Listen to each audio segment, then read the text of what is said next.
कौटिल्य ने अर्थशास्त्र में राज्य के सप्तांग सिद्धांत में कोष को महत्वपूर्ण स्थान दिया है।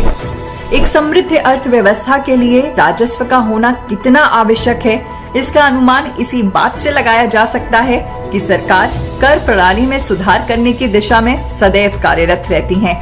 इसी उद्देश्य से माल और सेवा कर को 1 जुलाई 2017 से लागू किया गया, जिसका मुख्य उद्देश्य देश में एक समान कर प्रणाली को स्थापित करना है। माल और सेवा कर एक अप्रत्यक्ष कर है और 101वें संविधान संशोधन अधिनियम 2016 द्वारा अनुच्छेद 279A में बदलाव कर इसकी शुरुआत हुई। असम देश का पहला राज्य बना जिसने जीएसटी कर प्रणाली को लागू किया। जीएसटी में 5 प्रकार की दरें हैं। 0% में शामिल हैं जैसे खाद्यान्न, 5% में चाय, कॉफी, मसाले आदि, 12% में चटनी, अचार, मक्खन, पनीर आदि, 18% में pastry, cake, chewing gum, mineral water आदि और 28% में एयर कंडीशनर, रेफ्रिजरेटर, मेकअप आदि को शामिल किया गया है।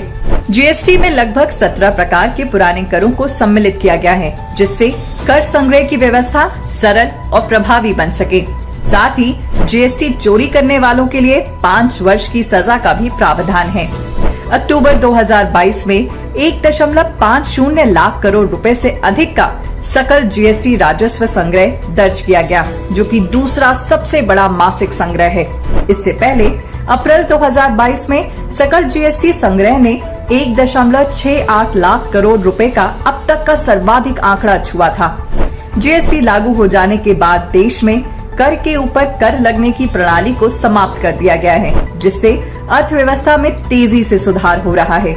जीएसटी की व्यवस्था कर जीडीपी अनुपात में सुधार कर भारत को आत्मनिर्भरता की राह दिखाती है, जिससे नए भारत का सपना साकार हो सके।